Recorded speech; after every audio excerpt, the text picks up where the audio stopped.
estábamos viendo funciones elementales, ¿sí? Habíamos visto, lo último eran las eh, funciones trigonométricas, y creo que habíamos visto estas relaciones, ¿sí? A ver, pueden ver ahí la presentación. Sí, profe. Bien, habíamos definido el coseno de variable compleja como el coseno e a la i z más e a la menos i z sobre 2, ¿sí? Esa era la definición. Ahora, como z, la variable compleja la puedo expresar como x más y, entonces acá sustituyo en las exponenciales el z por x más y. Entonces z lo sustituyo por x más y luego aplico propiedad distributiva y propiedad distributiva, y me quedan unas exponenciales complejas donde voy a aplicar la fórmula de Euler para expresarlo con seno y coseno. Bien, esto es real, esta es la variable real, esta es la variable real, pero acá tengo la unidad imaginaria, e a la i por x, por e a la menos y, donde acá todo esto es real. Entonces, estas exponenciales complejas puedo usar la fórmula de Euler, ¿bien? Y poner este a la ix como coseno de x más i seno de x. Bien, esa exponencial. Y esta otra exponencial, también usando la fórmula de Euler, coseno menos y seno en este caso, por el signo menos que tengo ahí. Y luego hago distributiva y agrupo, saco el coseno factor común de a la i más e a la menos i sobre 2. En esto de variable real es la definición de coseno hiperbólico de esta variable y.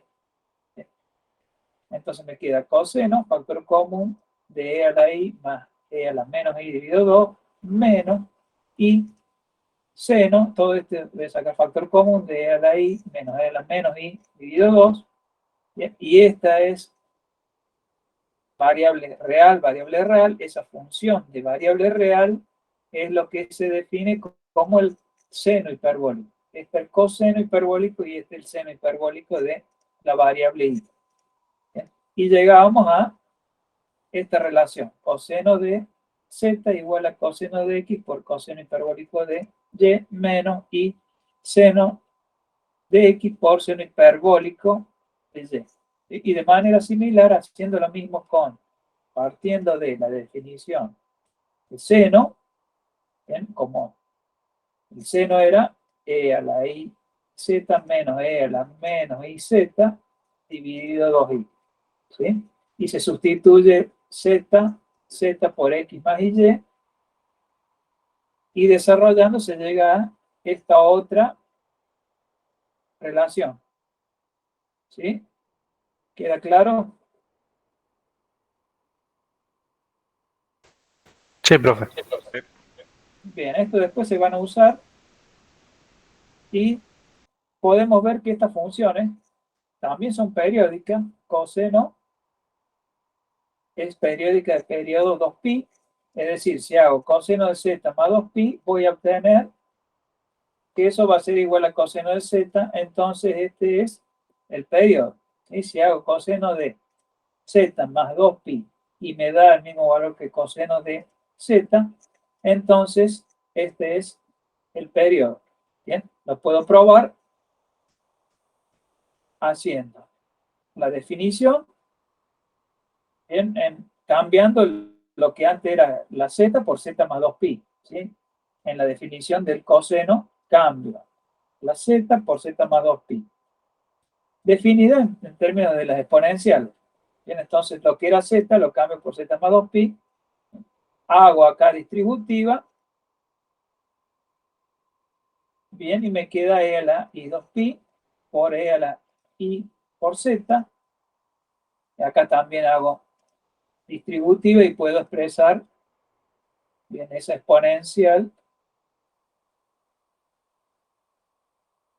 como e a la menos iz por e a la menos 2pi por i. Bien, acá es la i. Bien, factor común, entonces hago distributiva. Bien, y acá uso fórmula de Euler para esta exponencial y para esta exponencial también. La fórmula de Euler, como acá esto es 2pi, el coseno va a dar 1, menos el coseno de 2pi va a dar 1, ¿sí? Y el seno se va a anular. Esto se anula, en tanto para esta como para esta otra, esta tiene el más, esta tiene el menos, el que está el más con el de arriba, este de arriba con el de arriba, el signo de abajo, el menos con el menos. Pero en ambos casos, seno de 2pi se anula, coseno de 2pi es 1, por lo tanto esto es igual a 1, esto igual a 1. Entonces queda la exponencial e a la iz más e a la menos iz dividido 2, que no es otra cosa que la de la definición del coseno de z, es decir, coseno de z más 2pi igual a coseno de z. Por lo tanto, el periodo de 2pi, lo mismo pasa para la función seno. Ahora la tangente es periódica de periodo pi. Son funciones periódicas, las funciones trigonométricas, bien, igual que las funciones de argumento real, acá también son periódicas. ¿Sí? Además se puede demostrar que si yo hago coseno de z más pi, obtengo menos coseno de z. Si hago seno de z más pi, obtengo menos seno de z. ¿Sí? Todo eso se puede demostrar de manera similar a lo que hicimos acá. ¿Sí?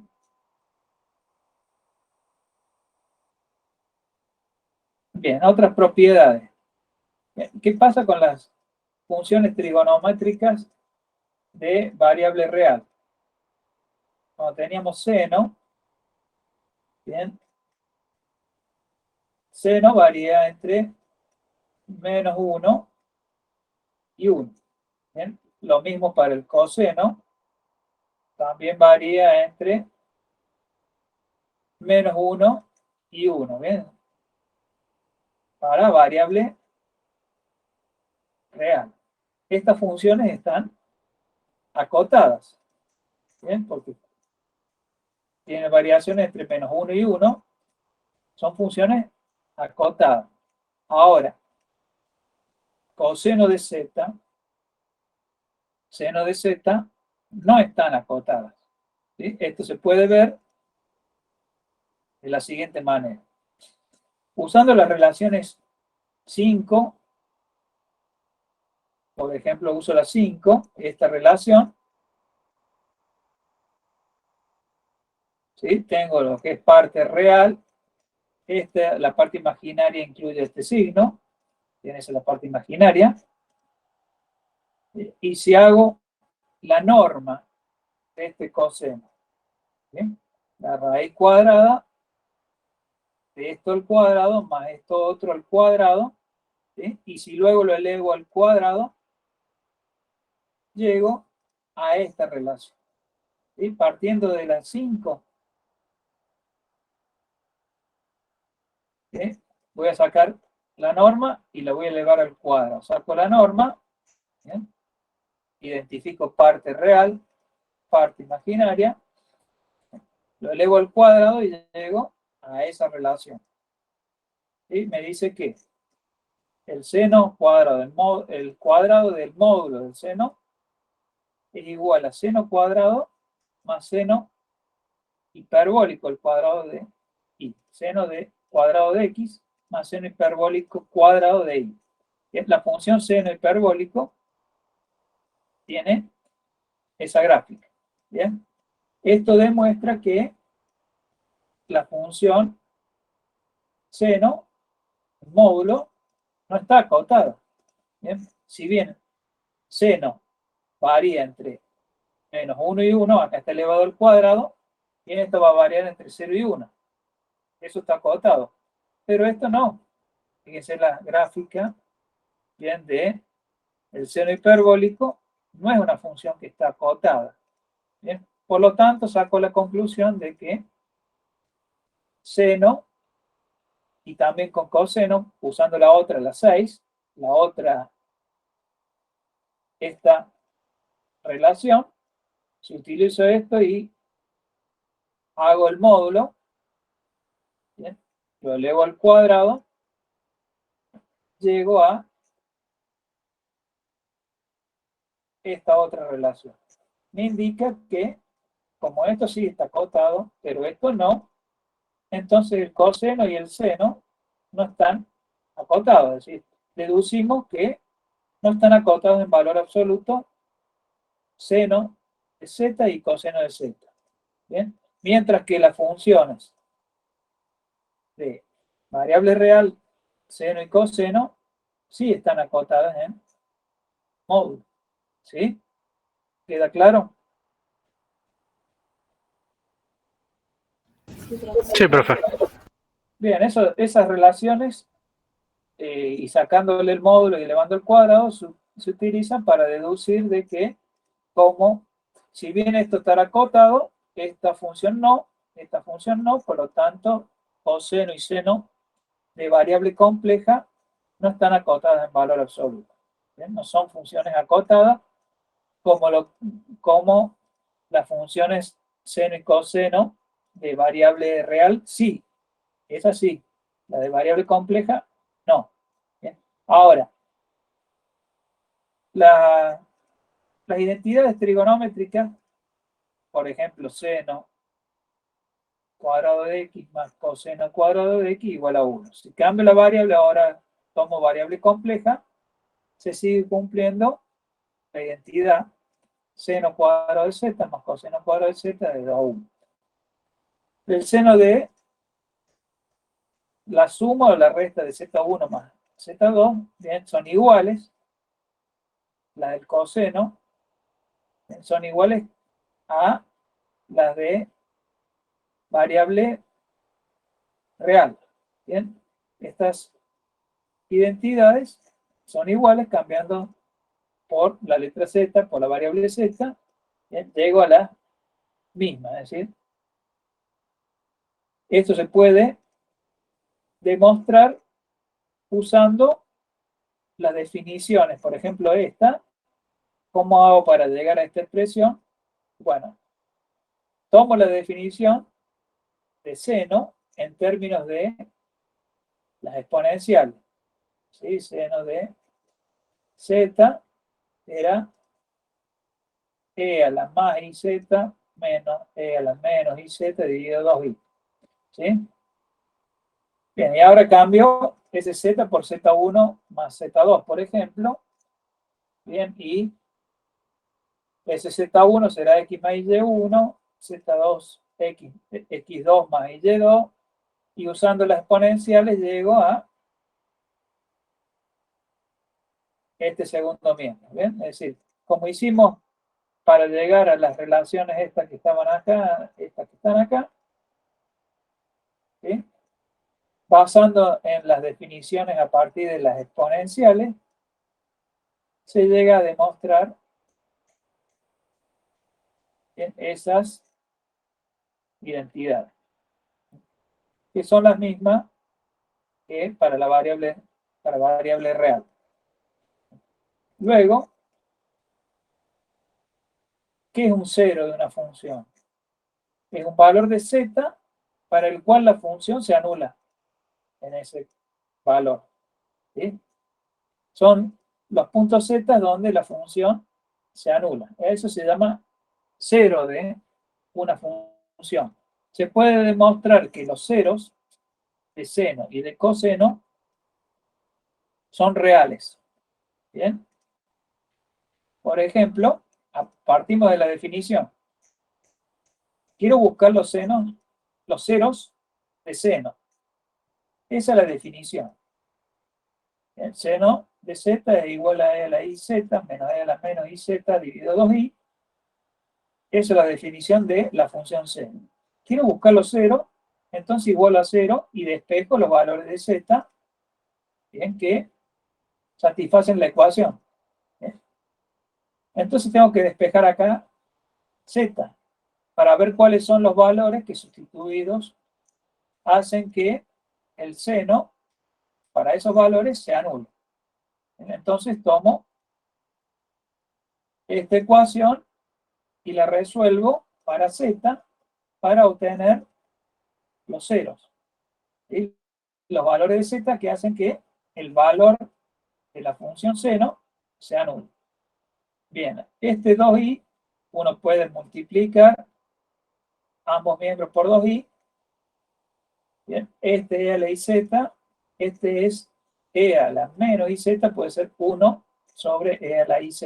Bien, pasa al denominador. Bien, o bien, bueno, acá puedo sacar el denominador común, entonces queda esto por eso, que queda e a la i 2z menos 1, todo dividido por e a la iz. Para que esto se anule, esto se tiene que anular. E a la i 2z menos 1 tiene que ser igual a 0. O bien, e a la i 2z igual a 1. ¿Bien? Y ahí despejo z y encuentro los valores para los cuales se anula el seno.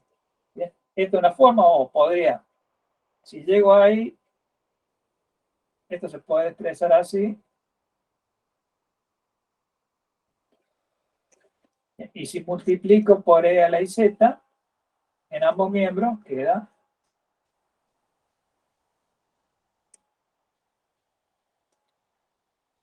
bien, acá se suman los exponentes, por lo tanto queda e a la 0, que es 1. Y acá se suma, y ese queda e a la i 2z menos 1 igual a 0. O bien, si paso este menos 1 al otro miembro, me queda e a la i 2z igual a 1. Y tengo que resolver esto para z. Tengo que buscar los valores tales que sustituido acá, esta exponencial me da 1. Porque si esto da 1, se anula el seno para esos valores de z. ¿Sí? ¿Me siguen hasta ahí? Sí, profe. Bueno, entonces lo que hago para resolver esto, lo que puedo hacer es expresar este 1 en forma exponencial. Bien, tiene módulo 1 y argumento principal, vamos a llamarle phi, ¿sí? Porque acá estoy buscando los valores de z y este punto fijo. En el plano omega, viene este, le voy a llamar rho al módulo y phi el argumento de este número. Módulo 1 y argumento 0. Entonces lo puedo expresar como 1, que es el módulo, e a la i 0 más 2 capi. ¿Bien? Entonces expreso el 1 como en forma exponencial, teniendo en cuenta que el argumento, este es el módulo, este es el argumento principal, 0, y este sería el argumento, teniendo en cuenta que si le sumo un múltiplo entero 2pi, tengo otro valor válido para el argumento de ese mismo número complejo 1. Bien, y luego lo que puedo hacer es, para que se cumpla la igualdad, este 1 igual a este 1, y lo que está acá en la exponencial, multiplicando al i, el 2z, igual a esto que está acá, ¿bien? Para que se cumpla la igualdad, esto es igual a esto, entonces este 2z tiene que ser igual a 2kpi. 2z igual a 2kpi o z igual a kpi. ¿Bien?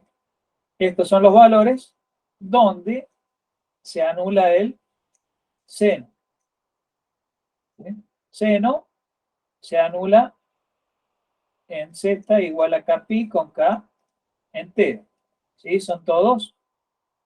Con k igual a 0 me queda z igual a 0. Con k igual a 1 me queda pi, con k menos 1 me queda menos pi, con k 2 pi, con k menos 2, menos 2 pi, 3 pi, menos 3 pi, bien, etc.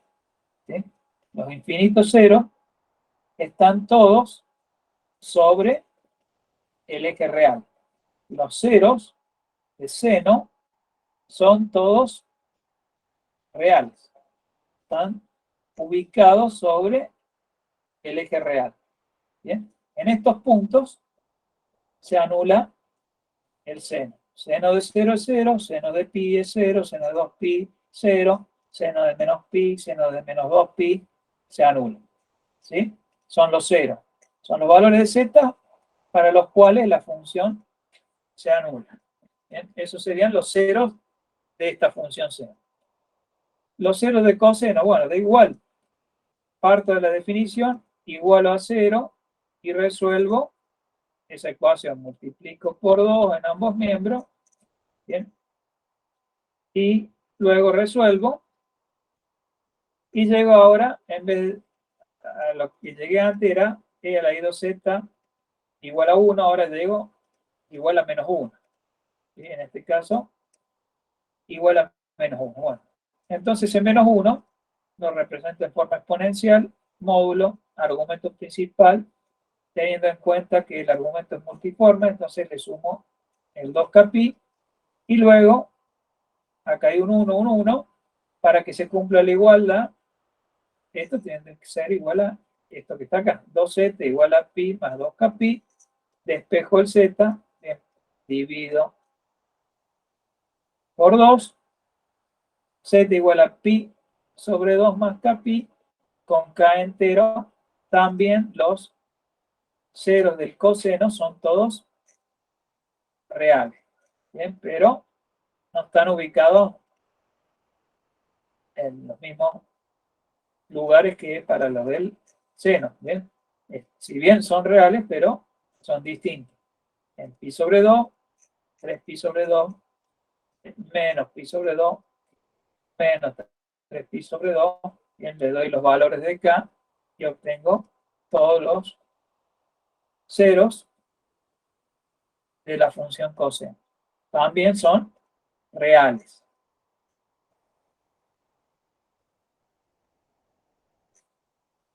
¿Quedó claro?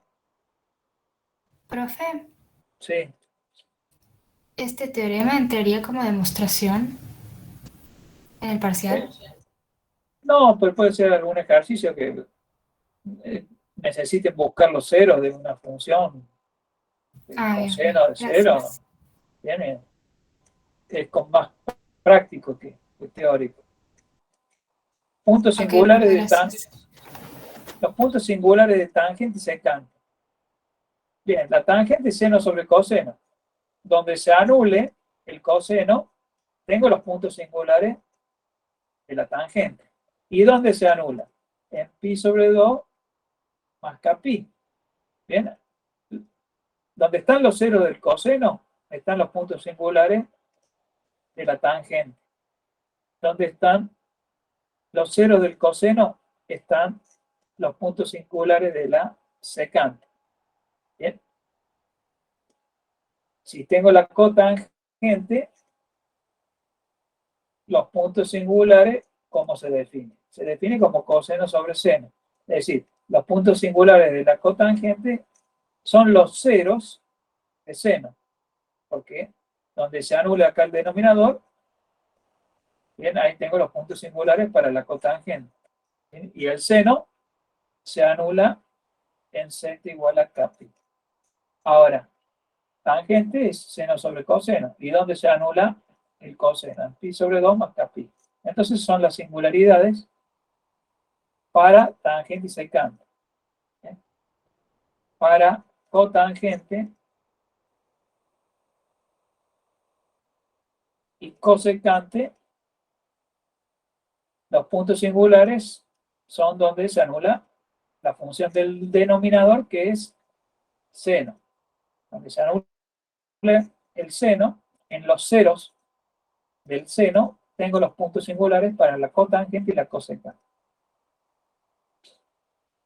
Bien, igual que se definen las funciones hiperbólicas de variable real en coseno hiperbólico de x de variable real, e a la x más e a la menos x dividido 2. Así se define coseno hiperbólico de la variable real x. Seno hiperbólico e a la x menos e a la menos x dividido 2. Estas son las funciones hiperbólicas de variable real. La de variable compleja se define de la misma manera, cambiando la variable en lo que era x, lo cambio por z, y así defino las funciones hiperbólicas. Coseno hiperbólico de z, e a la z más e a la menos z dividido 2, seno hiperbólico de z, e a la z menos e a la menos z dividido 2. Y las otras también se definen, las que quedan, la tangente hiperbólica en la cotangente, la secante y la cosecante, se definen de la misma manera que para las de variable real, cambiando la variable por z. ¿Sí? Ahí están las definiciones. Tangente hiperbólica es seno hiperbólico sobre coseno hiperbólico. O tangente hiperbólica al revés. Coseno hiperbólico de z sobre seno hiperbólico. ¿eh? Y la secante hiperbólica y la cosecante hiperbólica. Bien. ¿Qué pasa con coseno hiperbólico y seno hiperbólico? Son funciones enteras. Es decir, analítica en todo el plano. ¿Y cómo sé? Y porque está definida en términos de las exponenciales complejas. Esta es una función entera. Esta es una función entera. La suma de esas funciones enteras me da otra función entera. Si la multiplico por una constante, bien me da entera. Es decir, e a la z entera, e a la menos z entera. La sumo, función entera. Dividido por 2, me da una función entera. Esta es una función entera porque está definida en términos de las funciones exponenciales, que son funciones enteras. Es lo mismo con el seno hiperbólico. Quiere decir que son enteras, es decir, analíticas en todo el plano, derivables en todo el plano complejo. Las funciones seno hiperbólico, coseno hiperbólico son funciones enteras. ¿Qué pasa con la tangente? Bien, van a ser analíticas, pero no en todo el plano. En todo dominio donde no se anule el denominador. Y la función denominador para la tangente es el coseno hiperbólico. En donde se anule, ahí no va a ser analítica. Bien. No son enteras. Bien, son analíticas en todo dominio en donde no se anule la función del denominador. Y con respecto a las derivadas, son iguales que las de variable real. La derivada del seno es coseno. La derivada del coseno hiperbólico es seno. Bien, acá no hay signo. Una cosa son las trigonométricas. En la derivada de coseno de z es menos seno de z. La derivada de seno de z es coseno de z. Las hiperbólicas no hay un cambio de signo como en este caso. Es decir, la derivada del seno hiperbólico es el coseno hiperbólico. Y la del coseno hiperbólico es el seno hiperbólico. ¿Bien? Acá no es menos, sino más. ¿Bien? Lo mismo ocurre con la de variable real. ¿Sí? La de variable real, la derivada del seno hiperbólico da coseno hiperbólico. La del coseno hiperbólico da seno hiperbólico. ¿Bien?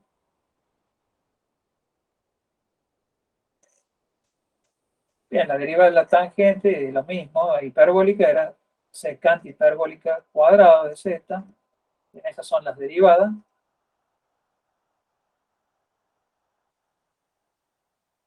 Y con respecto a las funciones seno hiperbólico y coseno hiperbólico, de variable real no son funciones periódicas. Pero las de variable compleja, sí. Bien, estas son las gráficas. Esta es la del coseno hiperbólico.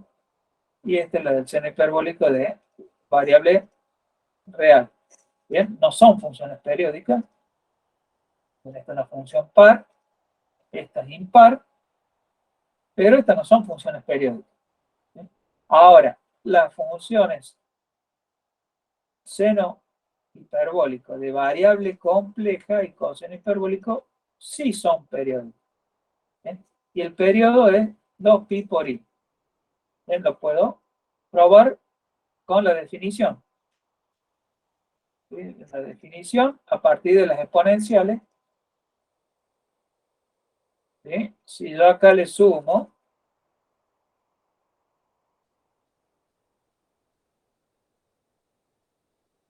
dos pi por i, 2pi por i, viene acá también. Bien, luego cuando haga Euler, puede llegar igual a coseno hiperbólico de z. ¿Qué quiere decir? Que 2pi por i es el periodo. Es el periodo tanto de coseno hiperbólico como de seno hiperbólico. La tangente hiperbólica va a ser periódica del periodo pi por i.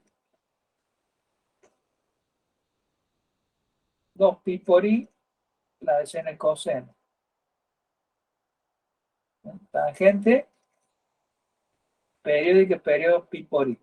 Seno y coseno, 2pi por i. Si quiero encontrar los ceros, es decir, los puntos donde se anula el coseno hiperbólico y el seno hiperbólico, uso la definición y como tengo que buscar donde se anula, igualo a 0 y despejo z, resuelvo la ecuación para z, multiplico por 2, bien, esto me queda así, o bien así, e a la 2z, bien, esto por esto, menos 1 sobre la z, este e a la z por e a la z, queda e a la 2z, bien, menos 1 dividido en la z, bien, para que esto sea 0, bien, esta exponencial nunca se va a anular, el denominador nunca se anula, para que esto es 0, el numerador tiene que ser 0. O bien, e a la 2z igual a 1, y ahí resuelvo para z. E a la 2z igual a 1, esto lo expreso en forma exponencial, 1 e a la i, 0 más 2kpi, y acá sustituyo el z por x más y, está multiplicado por 2, me queda así, y puedo separar acá por propiedad aditiva, puedo expresarla de esta manera. Y ahora me queda esta exponencial real y esta exponencial compleja. Y acá me queda este número fijo por la exponencial compleja.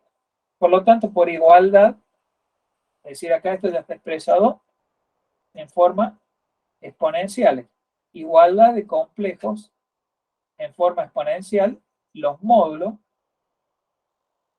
tienen que ser iguales y los argumentos iguales. ¿Sí?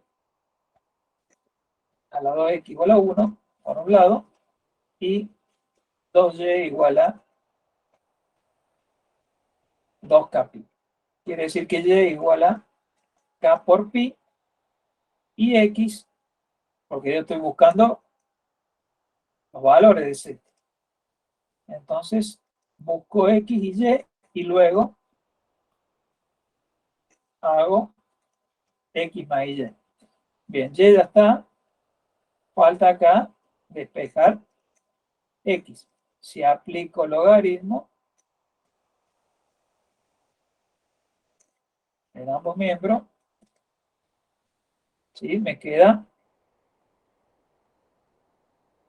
que el logaritmo y la exponencial son funciones inversas. Por lo tanto, me va a quedar 2x. Bien, estos son inversas. Me queda 2x igual al logaritmo de 1.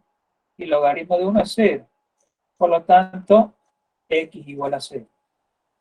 Igual a 0 y y igual a k pi. Con k en t. Es decir, hay infinitos ceros de la función seno hiperbólico. Son todos imaginarios puros. Y k pi. Cuando k vale 0, z igual a 0. Y el resto están todos sobre el eje imaginario. ¿Sí? Este está justo en el origen. Y el resto sobre el eje imaginario. Y pi y 2pi menos i por pi menos i 2pi, etc. Esos son los ceros de el seno hiperbólico. Bien, de manera similar, se pueden obtener los ceros del coseno, bien, también imaginario. Z igual a i, factor común de pi sobre 2 más k pi con k entera. Eso es k0 más 1 menos 1 más 2 menos 2, etc. Los puntos singulares de tangente hiperbólico y secante, donde se anula el coseno, que es el denominador. Entonces, ¿dónde se anula? En estos puntos. Entonces ahí tengo los puntos singulares para la tangente y la secante. Propiedades, también se demuestra que no están acotadas en módulo. Ahora, las hiperbólicas de variable real tampoco están acotadas. ¿Eh? Coseno de x, seno hiperbólico, coseno hiperbólico de x y seno hiperbólico no están acotados. Las de variable compleja tampoco, si bien esto es seno y esto es coseno, esto está acotado, pero esto no. Bien, se puede demostrar estas propiedades que nos dicen que seno hiperbólico como coseno hiperbólico de variable compleja no están acotadas en valor absoluto. Lo mismo ocurre para las funciones de hiperbólicas, coseno y seno de variable real. ¿Bien? Y acá hay algunas relaciones que se pueden obtener a partir de la definición de seno hiperbólico y de coseno hiperbólico en términos de las exponenciales. Y esas exponenciales sustituyo la z por x más y llego a estas relaciones. La forma de demostrar esto es partiendo de la definición seno hiperbólico e a la z menos e a la menos z y 2. Sustituyo por x más y, en lo mismo acá, hago el desarrollo similar a lo que vimos antes y llegamos a esa igualdad. Bien, llego a esas relaciones. En cuanto a las identidades, para las funciones hiperbólicas, para la de variable real,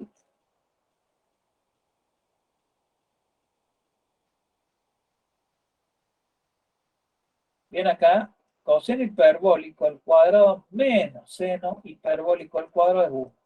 Bien, no es con el más, esa función hiperbólica. funciones trigonométricas era esta la identidad, ¿eh? Coseno cuadrado más seno cuadrado del mismo argumento igual a 1. Coseno hiperbólico al cuadrado menos seno hiperbólico al cuadrado del mismo argumento es 1. ¿Eh? No es con el más, sino con el menos. Tiene la misma propiedad que se cumple para la hiperbólica, la identidad para la hiperbólica de argumento real se cumple para la compleja. Es decir, cambio acá la variable y se sigue cumpliendo la identidad. ¿Sí? Y estas son otras identidades. La del seno hiperbólico de Z1 más Z2 o de Z1 menos Z2 y la del coseno hiperbólico de Z1 más Z2 o Z1 menos Z2.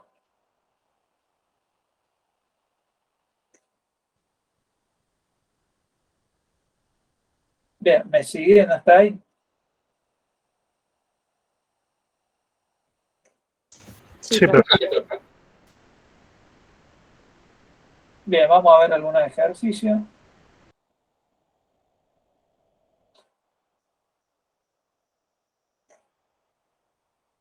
Bien, algunos de estos habíamos hecho. Bien, acá tenemos las funciones trigonométricas y la hiperbólica. Estas son las definiciones. Coseno, seno, coseno hiperbólico, seno hiperbólico, en la definición. Y después, a partir de esas definiciones, sustituyendo esto por x más y, esa z por x más y esa z por x más y, llego a esa relación que está acá. Bien, son las que vimos recién. Lo mismo partiendo de acá de esta definición, haciendo la sustitución, llegamos a esa relación. Y después, con respecto a las del coseno hiperbólico y la del seno hiperbólico. Bien, partiendo de las exponenciales complejas, hago la sustitución, bien, hago todo el desarrollo bien, algebraico y llego a esa relación. Bien. Ahora, yo sé que las funciones seno, coseno son periódicas. Coseno hiperbólico también es periódica y seno hiperbólico también es periódico. Bien, como son funciones periódicas, ¿qué quiere decir? Si yo tengo esta ecuación, coseno de z igual a 2, ¿cuántos valores de z hay que satisfacen esta ecuación? Es decir, ¿cuántos valores de z yo sustituyo acá, hago el coseno para esos valores y me da el mismo valor fijo? Infinito. ¿Por qué? Y porque es periódica. La función coseno compleja es periódica. Bien, quiere decir que hay infinitos valores de z para los cuales voy a obtener el mismo valor fijo 2. ¿Sí? Entonces resuelvo la ecuación. Es decir, lo que voy a hacer es ese coseno lo voy a expresar en términos de la definición. Coseno de z es igual a e a la iz más e a la menos iz dividido 2. Y en el segundo miembro tengo igual a 2. Y tengo que resolverlo para z. Despejo acá z.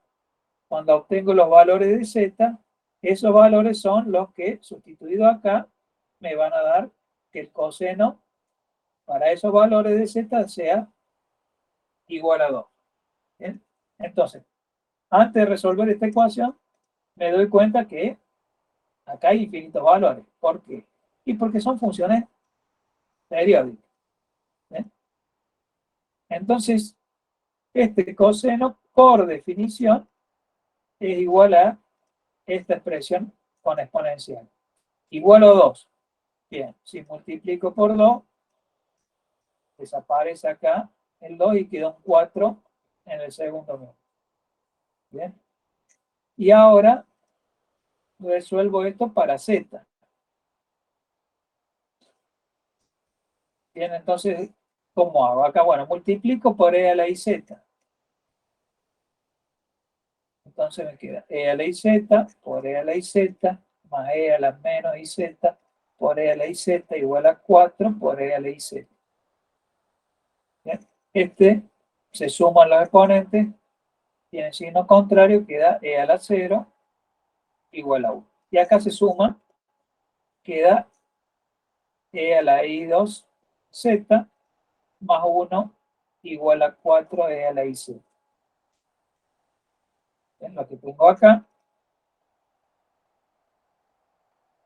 Bien, esto lo paso al primer miembro, restando, y este e a la iz, a la i2z, lo puedo poner así, e a la iz elevado al cuadrado. Eso es igual a e a la i2z. Bien, esto lo paso al otro miembro, y acá que me queda una ecuación de segundo grado en e a la iz, es decir, ax cuadrado más bx más c, bien, lo que era x, por ejemplo, ahora es a la iz, bien, e a la iz, esto está elevado al cuadrado, entonces queda e a la i2z. Entonces una ecuación de segundo grado en e a la iz, ¿sí? Entonces, el coeficiente, que es el a, 1, el b, menos 4, y el c es 1. Resuelvo con la ecuación de segundo grado tiene una fórmula resolvente, tienen que era menos b más menos la raíz cuadrada, b cuadrado menos 4 por c, dividido 2 por a. Entonces sustituyo en a, b, c, y me queda 4 más menos raíz de 12 dividido 2, y en este 2 me queda acá 4 dividido 2, 2, y este 2 puedo ponerlo dentro de la raíz como un 4. Entonces queda raíz de 3. 2 más menos raíz de 3. Bien, entonces queda la ecuación para resolver ahora, una vez que saqué en las raíces de la ecuación cuadrática, es decir, los valores de e a la iz,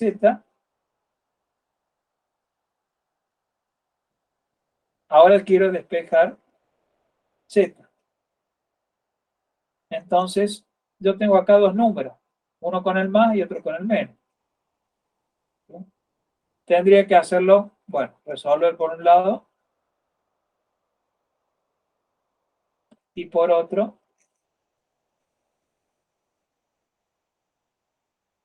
¿sí?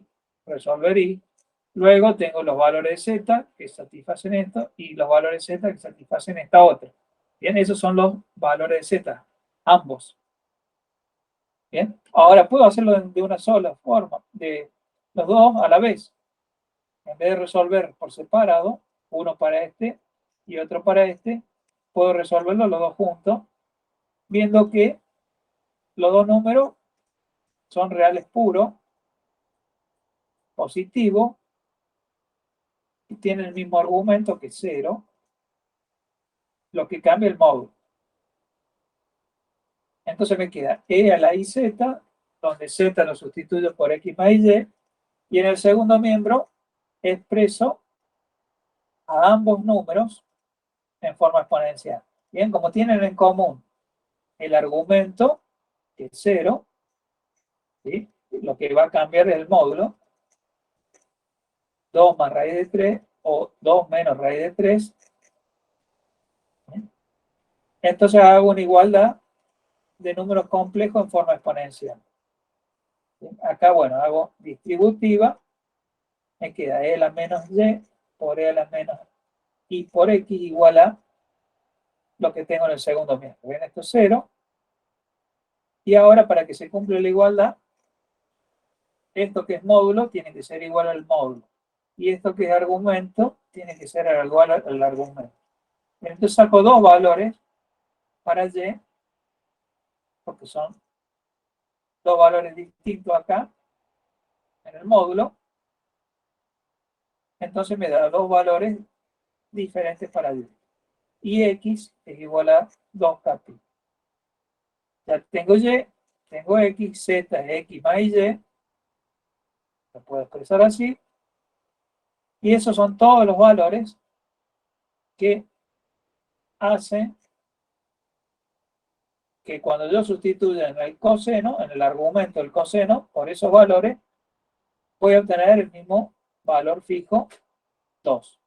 Son las raíces de esta ecuación.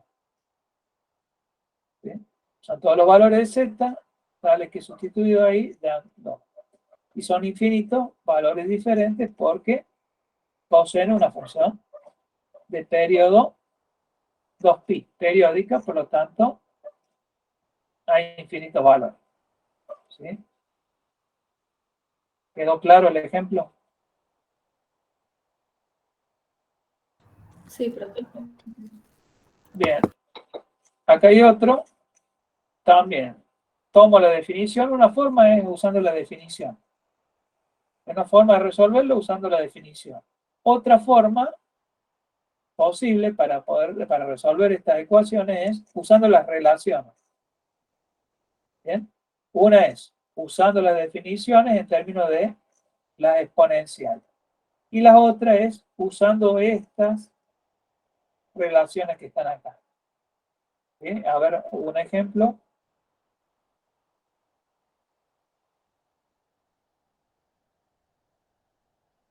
Donde esté usadas las relaciones. Bien. En acá, fíjense en este. Bien, acá hay una igualdad. Bien, acá hay una constante. Bien, coseno hiperbólico de 4. Bien, me da un valor constante. Ahora, seno de z igual a esa constante, hay infinitos valores de z que satisfacen esa ecuación. Entonces, una forma de hacerlo es este seno, uso la definición en términos de exponencial. Igual a este valor fijo, coseno hiperbólico de 4. Bien, acá multiplico por 2i, y llego a eso que está ahí. Luego, multiplico por e a la iz, y llego a una ecuación de segundo grado en e a la iz. En la variable, que antes era x, es e a la iz. Bien, uso la fórmula resolvente para la cuadrática. Esto es 1. Todo esto es, este sería a, esto sería b, y este menos 1 es 1. Bien. Ese es el método que vimos recién. Hago la sustitución del seno por la expresión correspondiente a la definición en términos de las exponenciales y resuelvo la ecuación. ¿Bien? Resolviendo la ecuación, se llega a estos valores que son las raíces de esa ecuación. O todos los valores de z tales que sustituidos en seno son iguales a coseno hiperbólico de 4.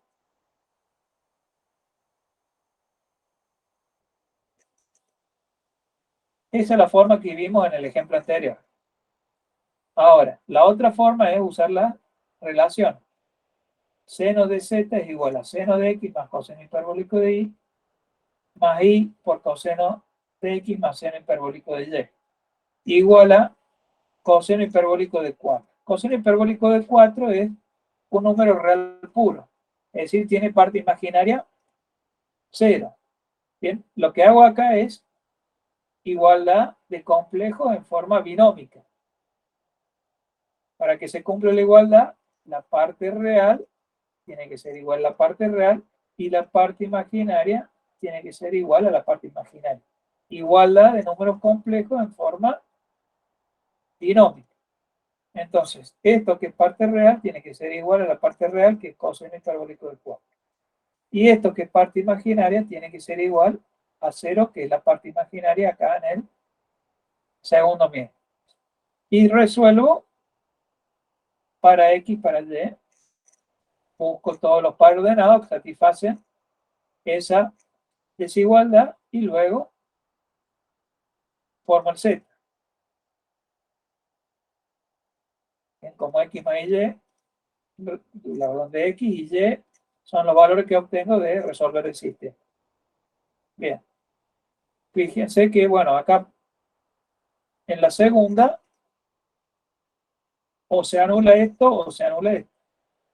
Seno hiperbólico, la función se pasa por 0. Se anula cuando lleva el 0. Cuando lleva el 0, se anula el seno.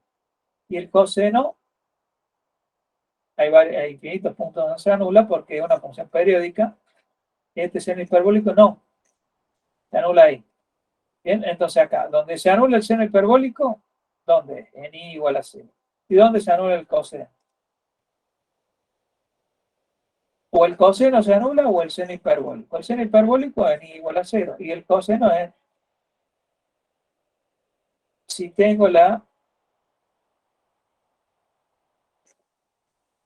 circunferencia trigonométrica. Coseno.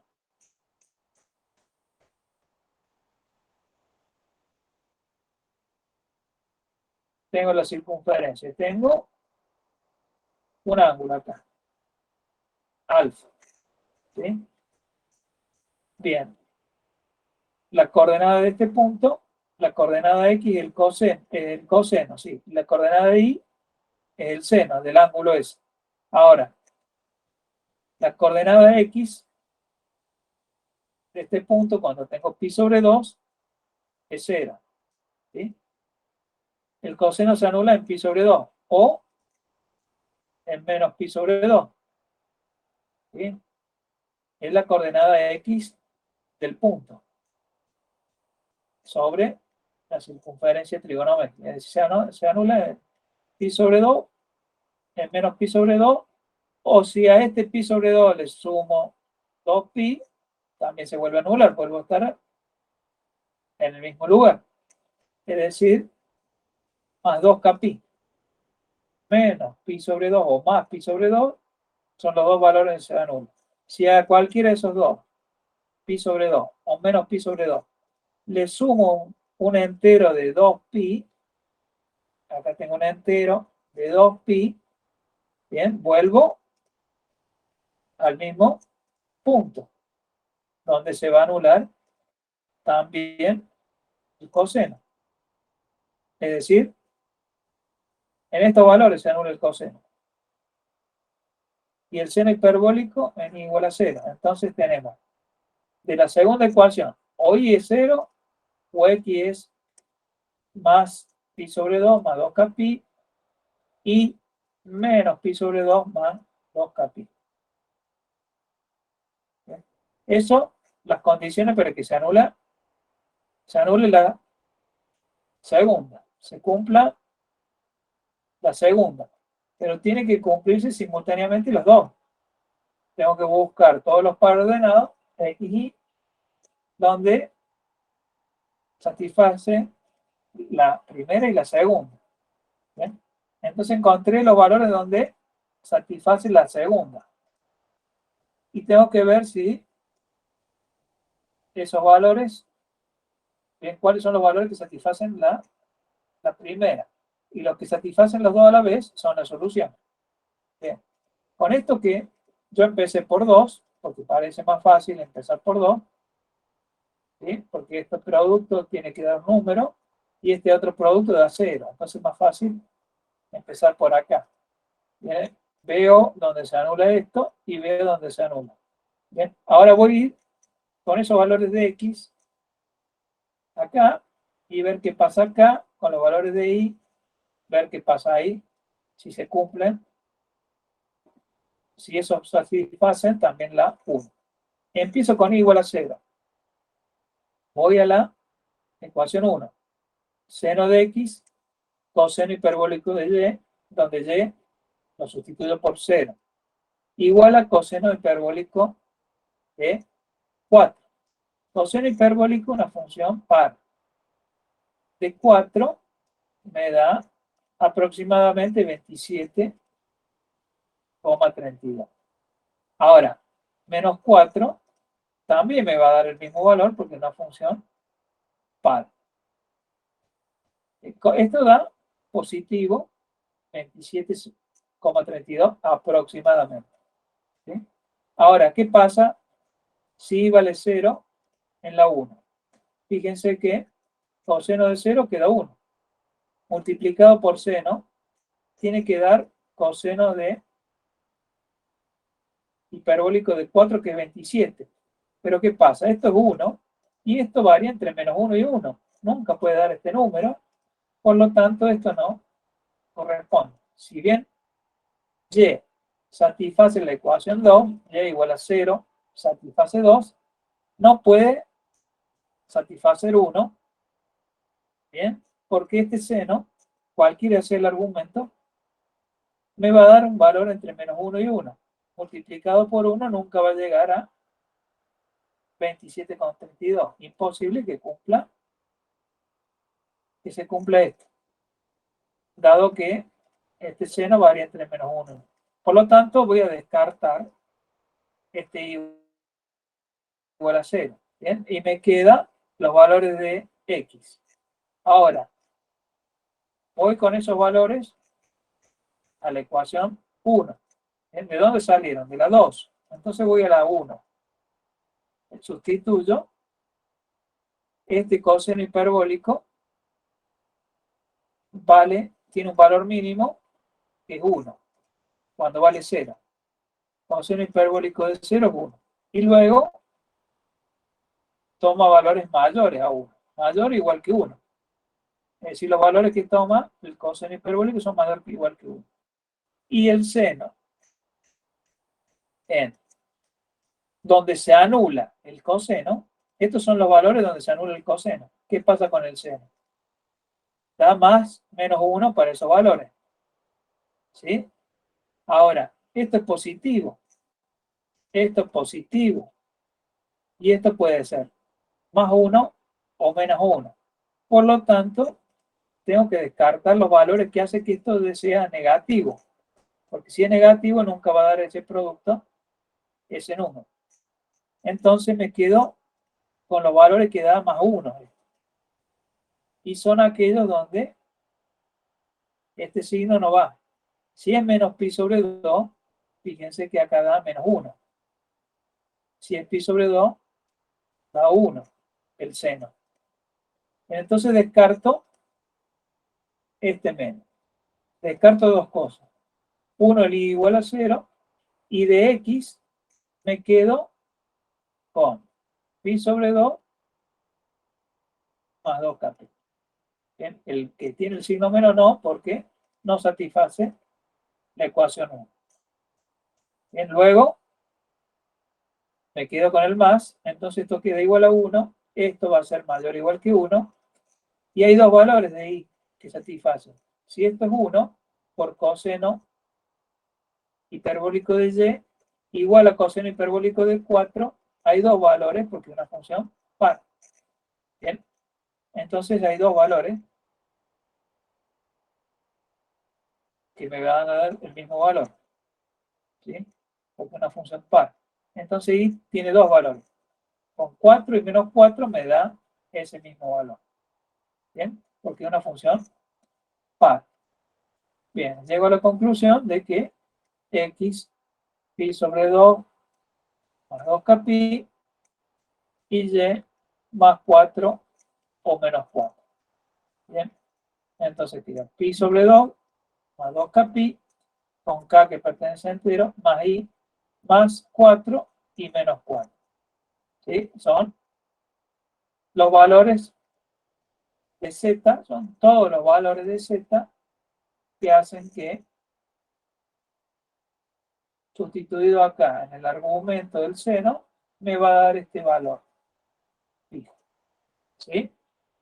¿Quedó claro? Sí, profe. Sí, profe. Sí, profe. Bueno, dos formas de hacerlo. Bien, acá, en este ejemplo, están las dos formas. Uno, con la definición, en términos de las exponenciales, resuelvo la ecuación de segundo grado, o bien uso la relación para expresar el seno,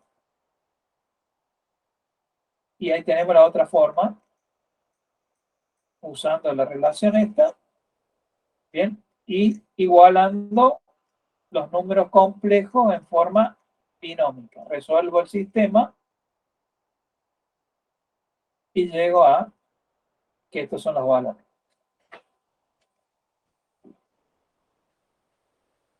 Bien, acá hay otros ejemplos, los pueden ver ustedes.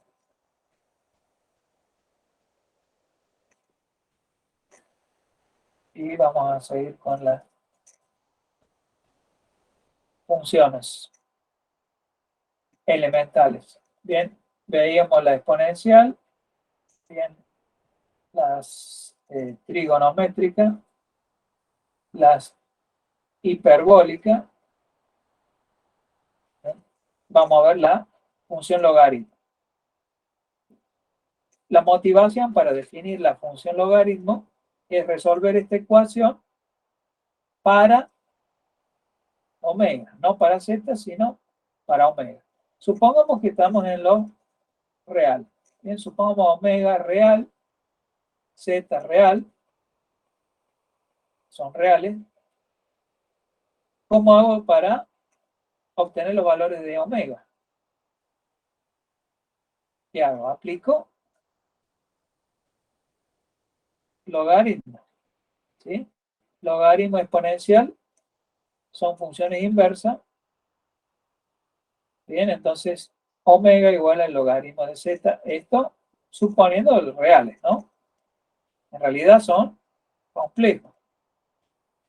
Bien, entonces, si yo quiero resolver esta ecuación para omega, ¿bien? ¿Qué hago? En el caso de los reales aplico logaritmo. Por lo tanto, esta es la motivación para definir la función logaritmo. Resolver esta ecuación para omega, donde z es cualquier número complejo distinto de 0 porque la exponencial nunca se anula. ¿Bien? E a la omega nunca puede dar 0. ¿Bien? Entonces resolvemos esa ecuación para omega, pero con números complejos. ¿Bien? ¿Cómo hago? Esto ya lo vimos, donde habíamos hecho que expresábamos esto en forma binómica y a este en forma exponencial. Omega es u más ib, z, forma exponencial, r módulo más e a la i t. Donde tita es el argumento principal. ¿Sí? El único valor del argumento que es mayor a menos pi y menor que pi. Bien, esa es la forma exponencial. Y la forma binómica para... Luego sustituyo, bien, e a la u más ib, que es omega, e a la u por e a la ib. ¿Sí? Propiedad aditiva. Llego a e a la u por e a la ib. Y en el segundo miembro tenía z. Bien, igualdad de número complejo en forma exponencial. Módulo igual a módulo, argumento igual a argumento. ¿Sí? E a la u igual a r y b igual a tita más el 2k pi. ¿Sí? Y ahora despejo u y b ya lo tengo. Y tengo u más ib, que es omega, que es lo que quería obtener. Acá aplico el logaritmo. Entonces u es el logaritmo de r, logaritmo natural. Y b es tita más 2k pi. Y ya tengo omega. Resolví la ecuación para omega. Bien, omega es logaritmo de r, que es u, más IB, donde B es tita más el 2K pi. Son las raíces de la ecuación 1.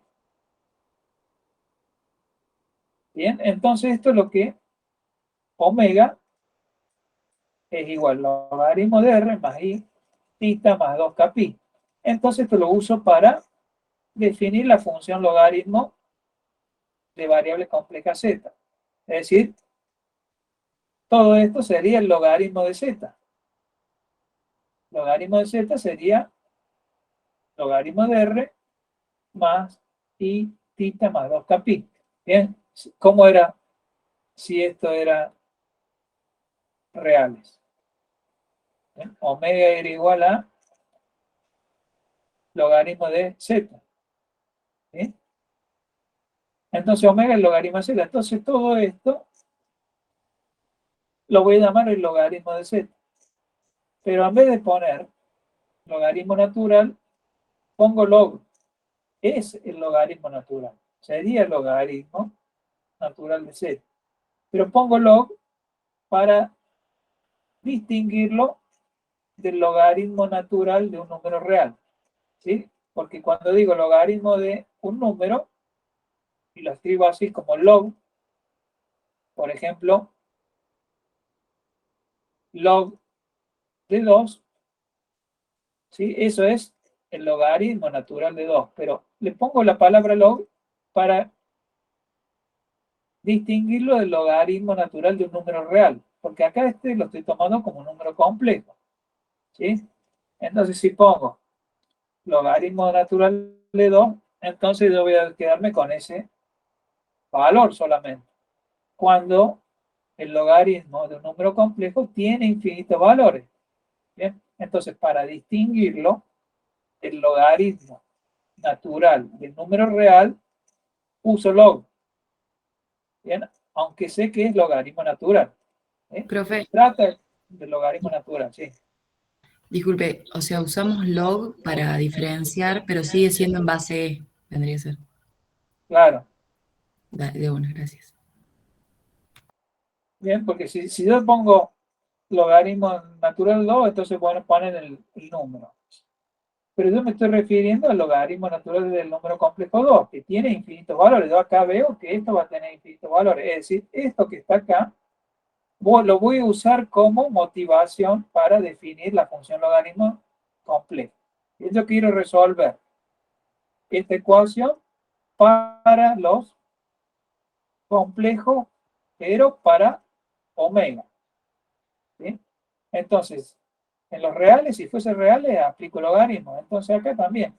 Lo que hago es resolver la ecuación y luego, cuando obtengo los valores, digo, bueno, este le voy a llamar logaritmo. ¿Sí? A esto le llamo logaritmo. Viene a decir, e a la omega, donde omega es el logaritmo de z, me da z. ¿Sí? E a la omega es z, con z distinto de 0. Bien, eso me sirve para proponer la definición de logaritmo. Entonces, defino logaritmo de esta manera. Tengo el número complejo distinto de 0, si está expresado en forma exponencial, módulo R e a la i tita, donde tita es el argumento principal, es una función multiforme el logaritmo. ¿Bien? Porque acá K pertenece a entero. Para cada valor de K tengo un valor. ¿Bien? Un valor, otro, infinitos valores. Entonces multiforme la función. El logaritmo de un número complejo z distinto de 0 tiene infinitos valores diferentes. ¿Bien? Entonces es una función multiforme. No es uniforme, sino multiforme. ¿Bien? Lo defino de esa manera. Logaritmo de z, el logaritmo natural de R, donde R es real, que es el módulo de ese complejo, más I tita mayúscula, donde tita mayúscula es el argumento principal, más 2K pi. Infinitos valores de logaritmo para cualquier número complejo distinto de 0. Y llamo valor principal, y lo denoto con la letra L mayúscula de log. Bien, definir log con L minúscula. Bien. Si uso la L mayúscula y digo log, pero con L mayúscula, me estoy refiriendo a lo que llamo el valor principal de esta función. Esta función es el valor principal de esta otra. Este me va a dar un solo valor. Este me da infinitos valores. Este es el valor de este logaritmo para k igual a 0. Todos los valores de k, cuando k vale 0, a ese le llamo valor principal. Por lo tanto, el valor principal es uniforme y la función logaritmo es multiforme. Le llamo valor principal al valor del logaritmo para k igual a 0. ¿Sí? Valor principal. Quiere decir que este es el valor principal. Difiere de la función log con minúscula. ¿Y en dónde? ¿Cuál es la diferencia?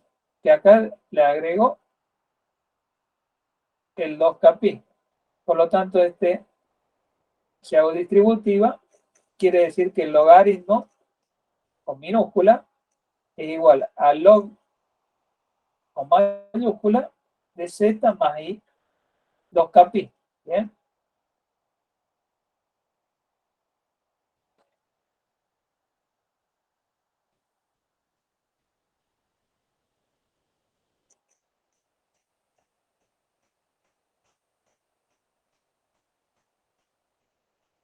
Bueno,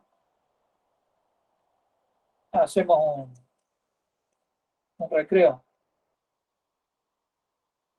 Continuamos. ¿Pueden ver la presentación? Sí, profe. Bien.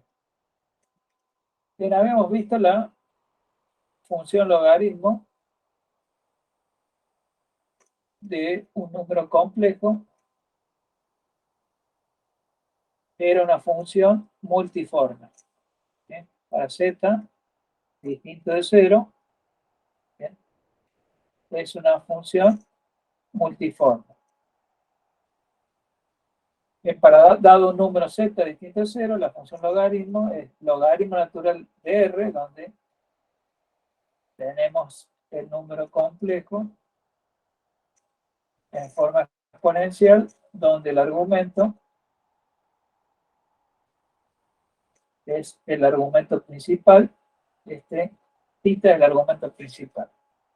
Bien, vemos que tiene infinitos valores, es decir, todos esos infinitos valores tienen la misma parte real, pero lo que va cambiando es la parte imaginaria, porque acá al argumento principal se le va sumando un múltiplo entero de 2pi. ¿Sí? Entonces, para cada valor de k, tengo un valor diferente, donde ese valor diferente tiene la misma parte real y distinta parte imaginaria. Es decir, la parte imaginaria va cambiando de a 2pi. Y se le va sumando 2pi o se le va restando, o un múltiplo entero de 2pi. Es decir, 2pi, 4pi, o menos 2pi, menos 4pi, más 6pi. Y eso es una función multiforme. ¿Bien? ¿Qué es una rama de una función multiforme? Es una función que es uniforme. Es decir, una rama de la función logaritmo es una función logaritmo, pero que tiene un solo valor. ¿Sí? Entonces podemos llamar rama. ¿Profe? Sí. O sea que cada valor de k sería una rama distinta de la función. No. Cada valor de k me da un valor distinto para el logaritmo. ¿Sí? Ahora, yo puedo definir lo que es una rama de la función logaritmo. Es una función logarítmica, pero uniforme. ¿Sí? A ver, ¿cómo puedo hacer? Si yo sé que va cambiando la parte, esta parte es siempre la misma, pero la parte imaginaria va cambiando. Quiere decir que para un valor, para un número complejo, tengo infinitos valores diferentes. Ahora, una rama es una función que tiene un solo valor. Para cada valor de z, tiene un solo valor. ¿Cómo puedo hacer? ¿Cómo puedo formar una rama de la función logaritmo? Por ejemplo, lo que hago es restringo bien el argumento. Bien, R es positivo porque z tiene que ser distinto de z. Theta, si yo digo, tomo un alfa real, bien, pero restringo los valores del argumento entre alfa y alfa más 2pi. Es decir, alfa es un número real cualquiera. Tomo un valor de alfa, un número real cualquiera. Ahora, yo tomo el argumento mayor que alfa, menor que alfa más 2pi. ¿Sí? Me queda toda una región que lo único que estoy excluyendo son los puntos, bien, de esta semirrecta. ¿Sí? Ahora, fíjense que acá nos llega el igual. Bien, quiere decir que si yo acá, estos van a estar separados en 2pi, 4pi, lo que sea. Acá no, a no poner el igual, bien, no estoy tomando los valores que están acá. Es decir, mayor que alfa y menor que alfa más 2pi. Bien, estoy excluyendo estos puntos que están acá. ¿Sí?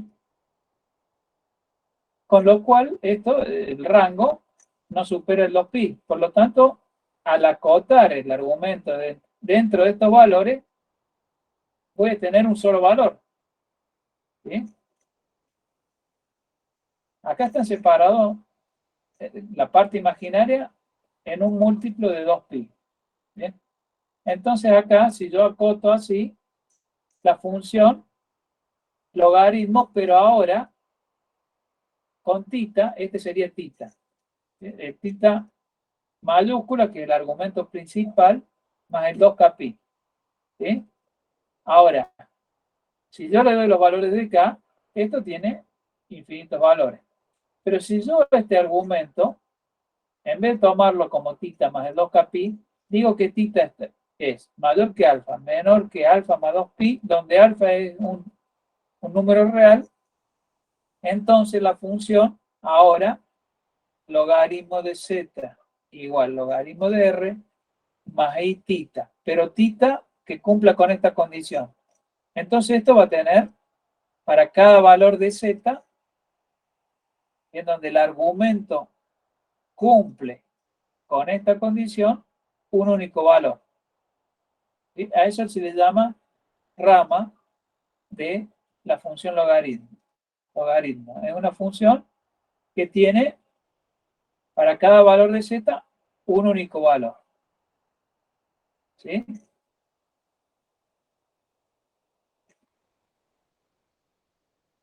Bien, acá está. Esta es la función logaritmo. Bien, donde este tita es el argumento principal más 2kpi. Bien, pero si ahora yo, en vez de tomarlo como tita más 2kpi, ese tita lo restringo, bien, a estos valores, bien, entonces esa nueva función, esta función logaritmo, bien, es uniforme. Está definida en esta región. Bien, excluyendo acá en estos puntos. En esos puntos no. Bien. De esa manera es uniforme. Y esa es lo que se llama una rama de la función logaritmo. ¿Bien? ¿Qué es una rama de una función multiforme? una rama de una función multiforme es cualquier función que tiene un solo valor, univaluada, que sea analítica en un dominio, en cada punto z del cual el valor que toma la función es la univaluada, es uno de los valores de la función multivaluada.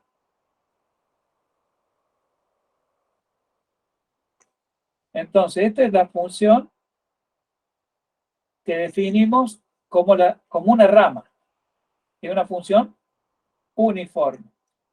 Esta es una rama, yo fijo un valor fijo, le doy un valor fijo alfa, y ahí tengo una rama. Cambio el valor de alfa, bien, este era un valor, cambio, tomo otro distinto y tengo otra rama, ¿sí? Para cada valor de alfa diferente, donde tita cumple con esta condición, es decir, restringo los valores de tita para que cumpla con esta condición, y le doy valores distintos a alfa, y voy teniendo las distintas ramas de la función logaritmo. Cada una de ellas son funciones uniformes. ¿Sí? Si digo alfa, bien, tita mayor a alfa y menor que alfa de 2pi, estos puntos no los estoy considerando, bien, y no estoy pasando el límite de los 2pi, por lo tanto, me va a dar esta expresión un solo valor. Ahora, si ese alfa lo tomo igual a menos pi, bien, entonces me queda la condición R mayor que 0 porque Z es distinto de 0, ¿sí? El módulo mayor que 0. Y tita menos pi mayor a menos pi, que es alfa, y menor que menos pi más 2pi. Bien, este era el alfa. Entonces me queda tita mayor a menos pi y menor que pi. Es decir, cuando tomo menos pi, todos estos puntos no los considero. Bien, este es justo menos pi. Alfa igual a menos pi. Bien, esta es una rama también, donde tomé alfa igual a menos pi. Esa rama se llama rama principal. ¿Sí? La rama principal es cuando ese alfa lo tomo justo igual a menos pi. ¿Sí? En general, una rama viene dado por algún valor acá de alfa real. Si ese alfa justo lo tomo menos pi, a esa rama, que es una función uniforme, una rama de la función logaritmo que es multiforme, se la llama rama principal. ¿Sí? ¿Quedó claro? Porque es la rama principal. Sí. Ahora, una rama es una función que tiene que ser analítica. Bien, esto es el dominio que está dado acá en coordenadas polares. Bien, si yo digo R, E a la I, tita, bien, entonces me queda definido un dominio en coordenadas polares, el conjunto de todos los pares ordenados, R tita, que pertenece al R2, tal que R mayor que 0 y tita mayor que alfa, menor que alfa más 2pi. Bien, este es un dominio donde defino lo que es una rama de la función logaritmo. Y la función logaritmo es logaritmo de R más I tita. Bien, esto lo puedo expresar en polares, donde en polares tengo R, el módulo, la distancia del origen al punto, y tita el ángulo que forma bien este vector con el eje X positivo. ¿Sí? Lo puedo expresar este logaritmo como U más IB. ¿sí? U, parte real, P, parte imaginaria, pero en coordenadas polares. El logaritmo es de z igual a u, que depende de r y de θ, más i, b, donde b también depende de r de θ, donde r y θ varían dentro de este dominio. Es decir, las funciones componentes u, logaritmo de r, b, de r de θ, θ. Esa función definida en ese conjunto es una rama de la función logaritmo, es una función uniforme. Y es continua en ese conjunto, en ese dominio. ¿Bien? Estamos hablando de coordenadas polares. ¿Bien? Estamos expresando los números como una distancia y un ángulo. Del origen hacia el punto, el número z, r y θ. Bien. Es continua la función logaritmo rama. La rama de la función logaritmo, ¿bien? Es continua. ¿Cómo sé que es continua? En este dominio es continua. Pero si yo defino, supongamos que defino también sobre esa semirrecta, ¿bien? La función logaritmo rama, la rama de la función logaritmo no está definida sobre eso, ¿bien? No está puesto el igual ahí. ¿Y por qué no está puesto el igual? Porque si yo la defino sobre esta semirrecta, la función no es continua. Y si no es continua, no puede ser derivable. Entonces, la razón por la cual no defino sobre esa semirrecta la función rama es para que sea continua en todo ese conjunto. ¿Cómo sé que no es continua?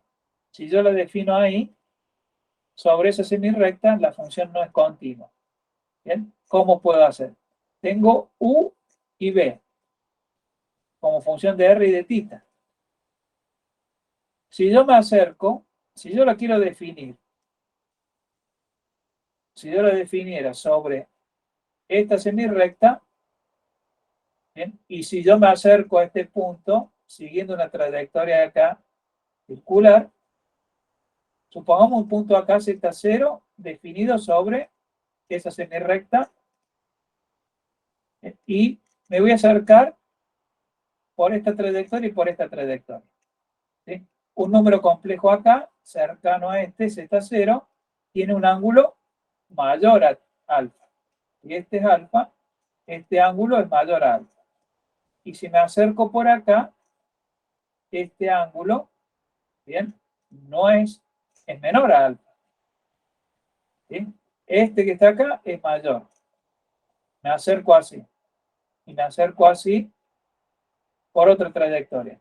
Ambas siguiendo esa trayectoria circular, me voy acercando a un punto sobre esa semirrecta, sobre la cual yo digo que no está definida. Pero si yo la defino sobre esta semirrecta, entonces la función no sería continua.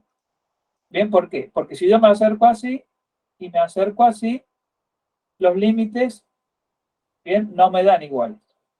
Bien, por lo tanto, no va a ser continua en ese punto si la defino sobre esa semirrecta. Por eso no se define sobre esa semirrecta. Si uno se acerca por acá, el argumento tiende a alfa. Y si se acerca por acá, tiende a alfa más 2pi. ¿Por qué? Porque si este es alfa, este ángulo que está acá es mayor que alfa, cumple con esto.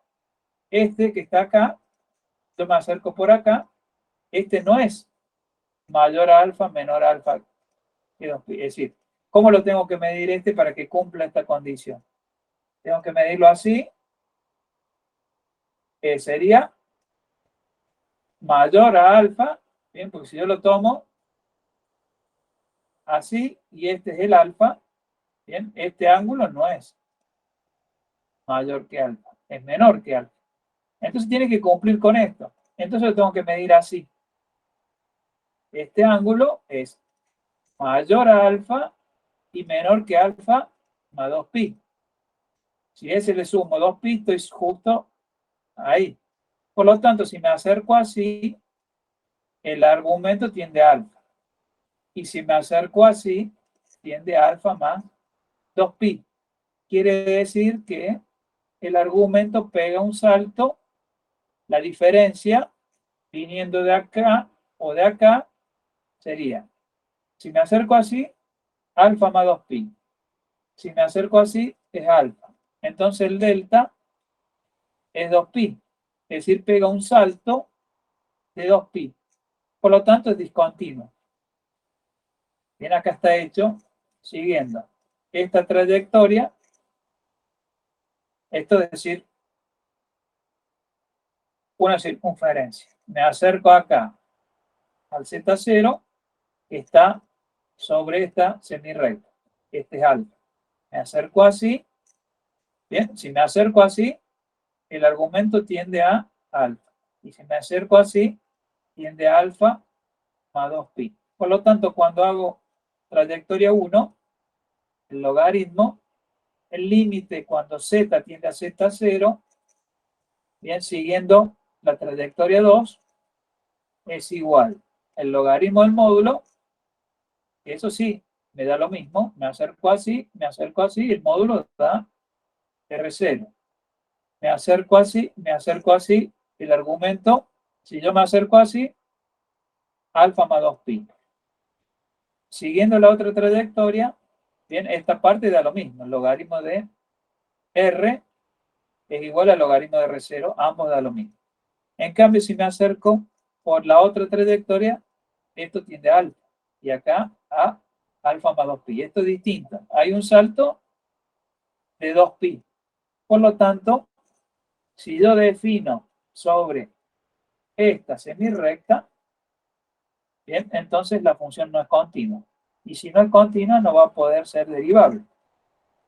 Bien, entonces, la cuestión es que sea una función uniforme y que sea analítica en todo el dominio. Para que sea analítica en todo el dominio, ¿qué tiene que cumplir? ¿Cuáles son las condiciones necesarias y suficientes? Las condiciones de Cauchy-Riemann y que U y V diferenciable. Bien, las condiciones de Cauchy-Riemann se van a cumplir, pero hay que expresarlas en forma polar. Las que vimos nosotros están en forma binómica. Se puede llegar a una expresión de las condiciones de Cauchy-Riemann en forma polar. Bien, no lo vamos a hacer. Se cumplen las condiciones de Cauchy-Riemann en forma polar. U y V, que dependen de R y de θ, son funciones diferenciables, entonces se cumplen las condiciones necesarias y suficientes para que sea derivable en cualquier punto de ese dominio. ¿Sí? La rama tiene que ser una función uniforme y analítica. ¿Sí? Entonces, esta función definida en ese dominio, que es una rama, es una función uniforme, continua y analítica. ¿Bien? Porque si yo acá tomo el igual, ahí sobre ese segmento, ese semirrecta, ahí no va a ser continua, por lo tanto no va a poder ser analítica. Entonces, sobre esa semirrecta, no. Sobre este dominio se cumple que es uniforme, que es continua y que es analítica. ¿Sí? Y esa se llama rama. Ahora, si ese alfa es igual a menos pi, tengo la rama principal. Bien, donde queda excluido todo el eje real no negativo. Bien, porque si la defino acá, si yo me acerco así a un punto, el argumento tiende a pi. Y si me acerco así, tiende a menos pi. Entonces, pi menos pi, 2pi, hay un salto de 2pi, siempre que quiera tomar puntos de acá. Por lo tanto, no va a ser continua en estos puntos, por lo tanto, no puede ser analítica. Bien, esa es la rama principal. Bien, la rama principal es tomando el alfa igual a menos pi. se puede demostrar que la derivada del logaritmo es 1 sobre z. ¿Bien?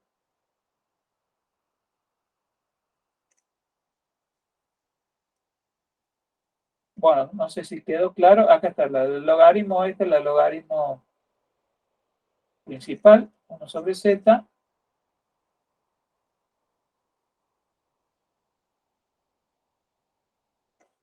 ¿Quedó claro lo de la rama? ¿Y cuál es la rama principal?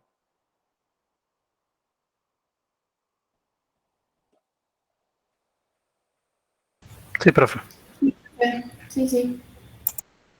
Bueno, otras propiedades del logaritmo. Sabemos que e elevado al logaritmo da z. Bien, esto lo podemos verificar. Para cualquier z distinto de 0, e elevado al logaritmo da z. Bien, a ver, si uno uso acá la definición, logaritmo para cualquier valor de z, logaritmo al módulo, más i, el argumento principal, más 2k. Bien, sustituyo acá logaritmo por la expresión de la definición. Bien, entonces, sustituyo este logaritmo por logaritmo natural de r más i θ más 2k. Esto lo puedo expresar así, propiedad aditiva, se suman y llego a esta expresión que tengo acá. Bien, ahora, e elevado al logaritmo de r da r. E y logaritmo, bien, son funciones inversas, da r. Y esto, puedo usar la fórmula de Euler. Bien, coseno, a ver, coseno de θ más 2k más i seno de θ más 2k. Bien, esta es la i θ. Coseno y seno son funciones periódicas de periodo fundamental 2π. Si le estoy sumando un múltiplo entero de 2π, este coseno de θ más 2k, porque le estoy sumando para cada valor de k un múltiplo entero, como es de periodo 2π, me va a dar igual a coseno de θ. Y esto me va a dar igual a seno de θ. Bien, entonces todo esto, para cualquier valor de k, me vuelve a dar el mismo valor que coseno de θ. Y este es el mismo que seno de θ. Y esto es a la i θ, fórmula de Euler.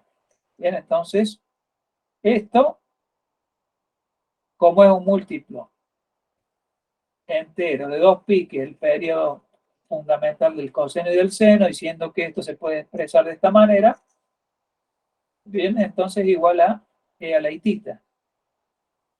¿Sí? ¿Y esto qué es? Z, en forma exponencial. E elevado al logaritmo de z da z.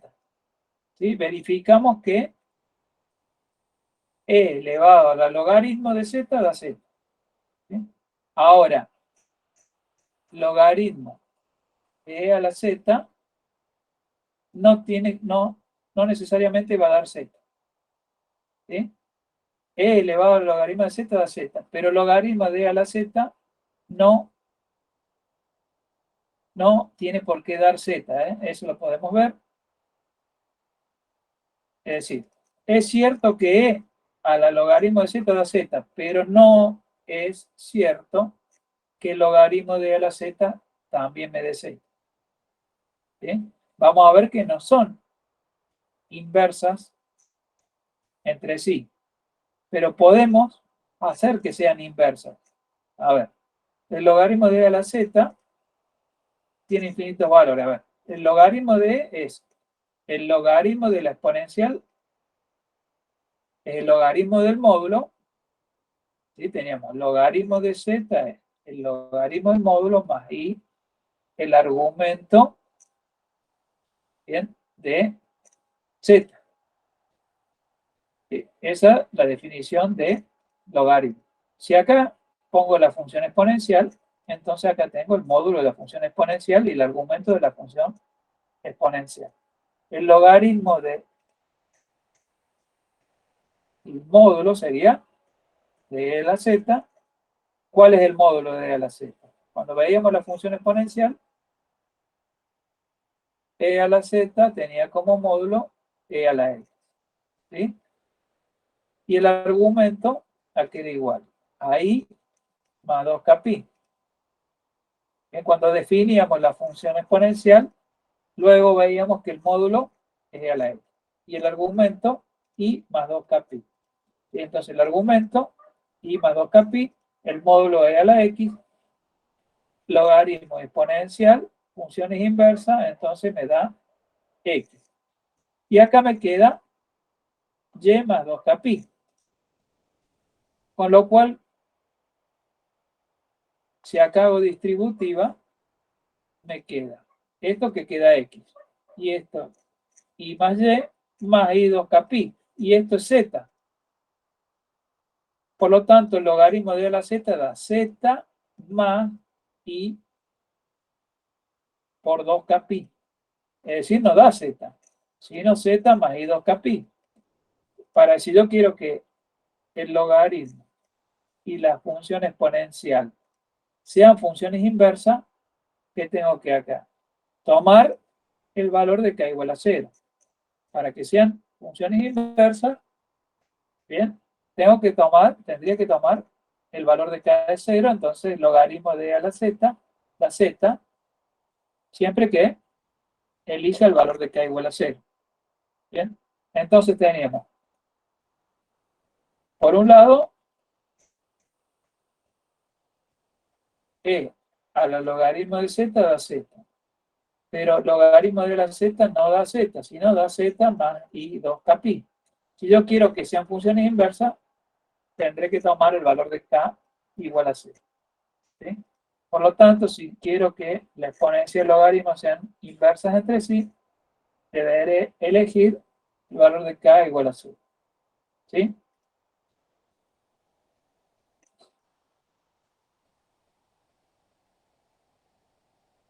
Bien, a ver algún.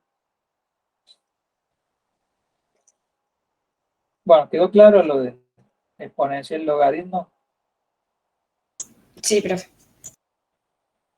Bien, acá está la definición y el valor principal cuando hacemos k igual a 0. El logaritmo, que lo denotamos log con L minúscula, es la función multiforme. Y el valor principal es cuando tomo el valor de k igual a 0. ¿Sí? Y lo denoto con la L mayúscula. ¿Bien? Es el valor principal. Ahora, este es el valor principal donde θ es argumento principal.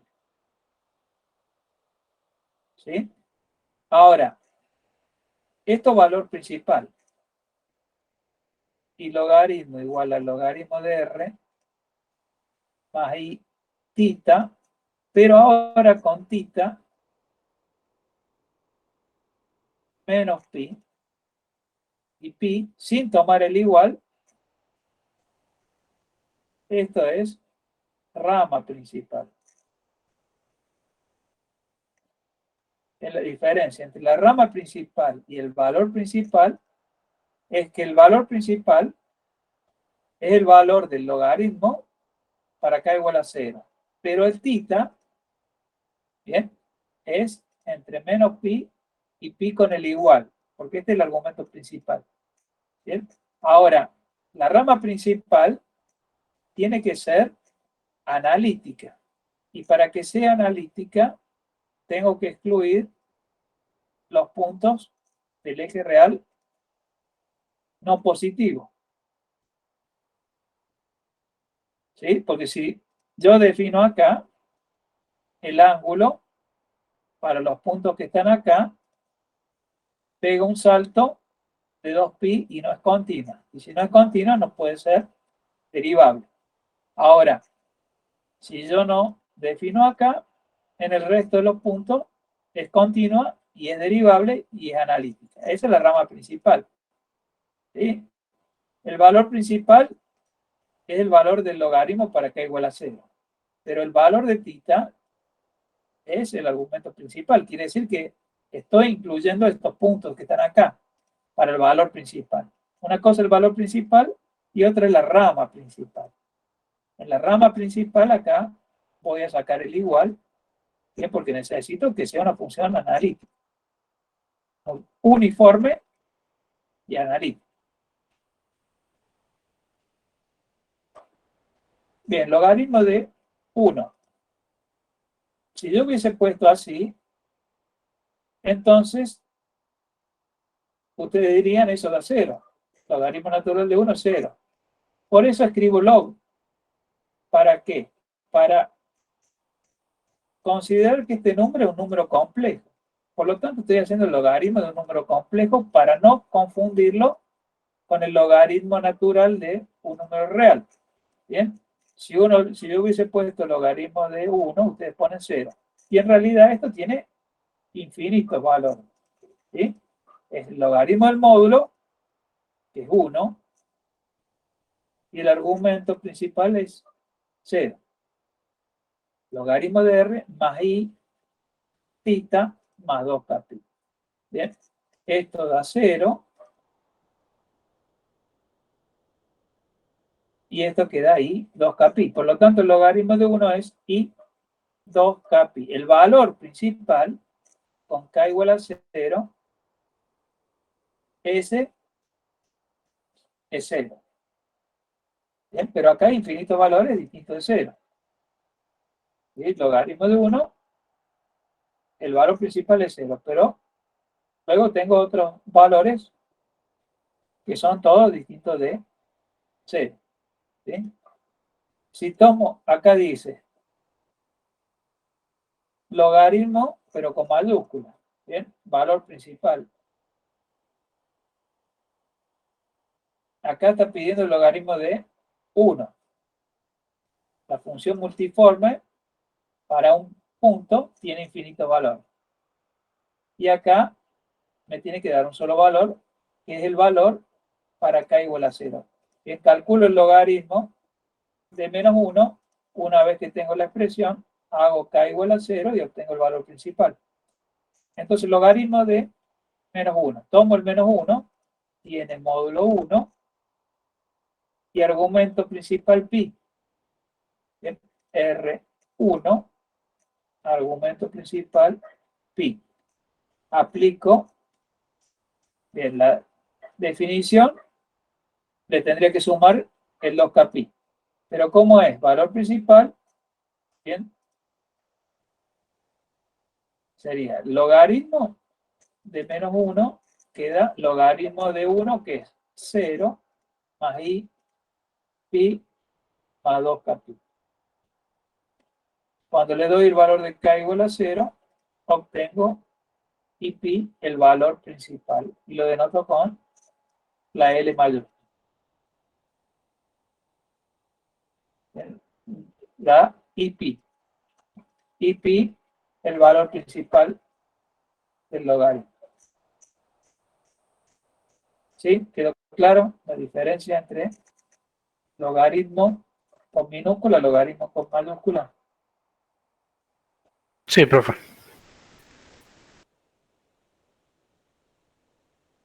Bien, acá dice encuentre todos los valores que satisfacen esta ecuación. El logaritmo de z igual a este valor fijo. Bien, ¿qué puedo hacer?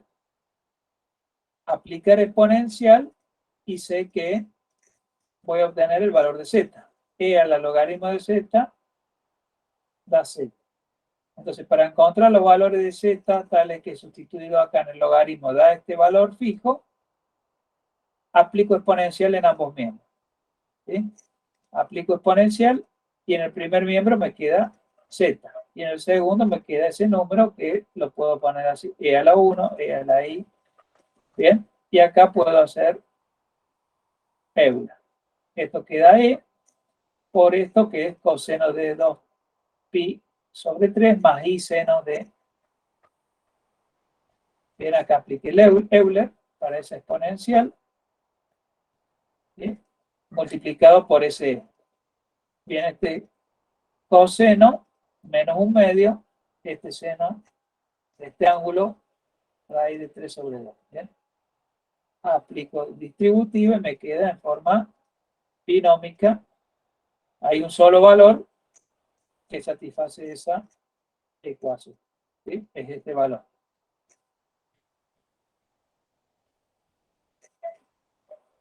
Bien, acá, si uso logaritmo para encontrar los valores z, aplico logaritmo. Bien, y me queda el logaritmo en el segundo miembro de este número, que lo puedo expresar así. Quiere decir que ya está en forma exponencial. Este es el módulo y este 1 es el argumento. ¿Sí? R, E a la I, theta. Módulo, argumento. Módulo, al cuadrado y argumento 1. Bien, habíamos visto que logaritmo de a la z no me da z, sino z más 2k pi, o bueno, acá le pongo m porque uso el k, voy a usar el k o n, dos índices diferentes, uno para el logaritmo. El logaritmo ya había usado un k, bueno, pues lo voy a cambiar por n. Y en vez de usar k, voy a usar n en el logaritmo. Bien, el logaritmo de z, logaritmo de r, más i n 2pi, donde n pertenece a entero. Bien. Acá el logaritmo de la exponencial no da z, sino z más i2k pi. Bueno, le voy a llamar m. Bien, en vez de k, m. Si yo quiero obtener los valores de z, le voy a tener que dar el valor de m igual a 0, para que sean funciones inversas. ¿Sí? Y si no le doy el valor de 0, bueno, después voy a llegar a la misma conclusión de que me va a dar lo mismo que tome este como 0 o que no lo tomo como 0. Porque me va a quedar una diferencia de entero. A ver. Hagámoslo usando el valor de k igual a 0. Bien, esto, si tomo el valor de m igual a 0, da 0, para que sean funciones inversas. Bueno, y acá hago logaritmo. Bien, el argumento es 1 más el 2k pi. ¿Sí? Entonces acá esta propiedad baja el exponente, el logaritmo de e queda 1.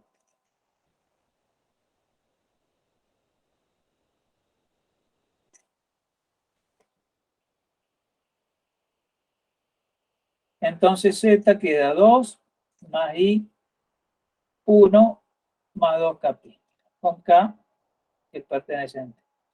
¿Sí? Esto haciendo que la función exponencial y logaritmo sean inversas, tomando el valor correspondiente de 0. Si no lo hago, pongo una m ahí, ¿bien? Y hago esto como dice ahí, pero le puse, en vez de k, le puse n, dos distintos, dos índices distintos, ambos son enteros, ¿bien? Este término lo paso al otro miembro, y la diferencia entre un entero y un entero queda un entero. Así que no vale la pena poner esto así, sino directamente las tomo como funciones inversas, ¿bien? Y esto me devuelve z, y acá hago el logaritmo de este número que es multiforme. ¿Sí? Dos formas de llegar a lo mismo. Bien, acá directamente vamos a usar, cuando hagamos el logaritmo de la z, vamos a usar k igual a 0 para que sean funciones inversas. ¿Sí?